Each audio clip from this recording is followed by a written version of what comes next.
Yuan. Uwi ka pa pala eh. Alis na ako.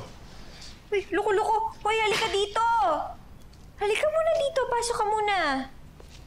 Halika dito. Lapit ka sa akin. Sabi ni Mama, hindi ka na daw umuwi sa bahay Tsaka yung tawag ko. Hindi mo sinasagot yung mga tawag ko. Siyempre, nag-aalala ako sa'yo. Ay, dahan-dahan lang. You don't need to get up. Kasi alis na ako. Chinek ko lang talaga kung humihinga ka pa. Oy! May taxi ba naghihintay sa labas? Kung baka madali ka. Halika muna dito. Upo ka muna dito. Kamusta ka na ba? Isang taon na tayong hindi nakikita. Ikaw, hindi mo man lang ako kinakamusta, Kumakain ka ba? Payat mo ngayon. Hindi ka yata kumakain. Pinapabayaan mo na naman yung sarili mo. Ikaw talaga. Saan ka na ba nakatira ngayon? Oh. Ayan. Sa'yo na yan. May pera at trabaho ako, ate. Hindi ko kailangan ng tulong mo. Sige na. Sige na. Tikas talaga ng ulo mo. Tsaka bakit ka nagtatrabaho? Tapusin mo muna pag-aaral mo. Hindi naman tayo naghihikaw sa pera. Yun nga eh.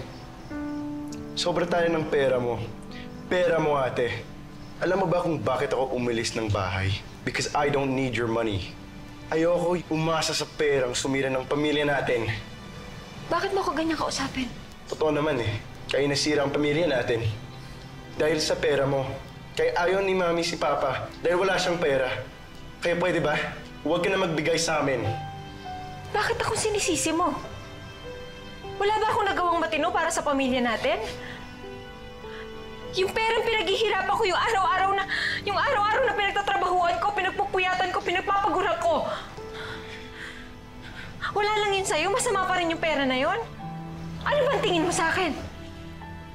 Ha, Yuan, sabihin mo, ganyan ba kasama ang tingin mo sa akin?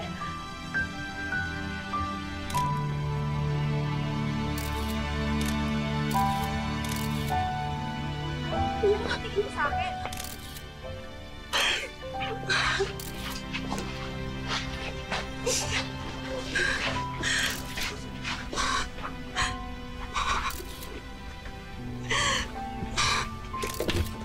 Steffi, anak! Steffi, bakit nangyari sa'yo yan? Bakit ikaw pa? Sana sa akin na lang. Dahil masakit para sa akin na makita kang ganyan at nasasaktan, na umiiyak.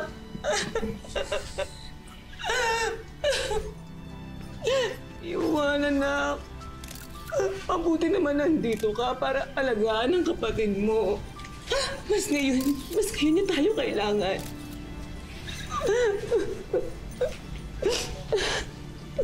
Yuan, alagaan natin ang kapatid mo. Yuan, anak! Anak! Why?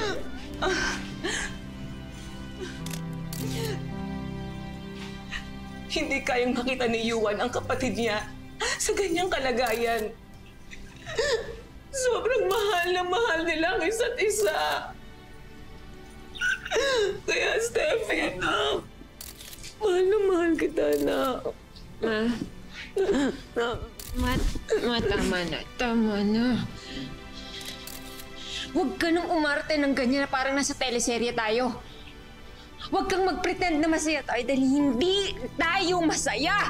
Hindi tayo masaya! Kayo! Steffi. Ikaw! Steffi, relax, anak. Kayong lahat! Boss Anton! Umalis na kayo! Umalis kayo! Nak,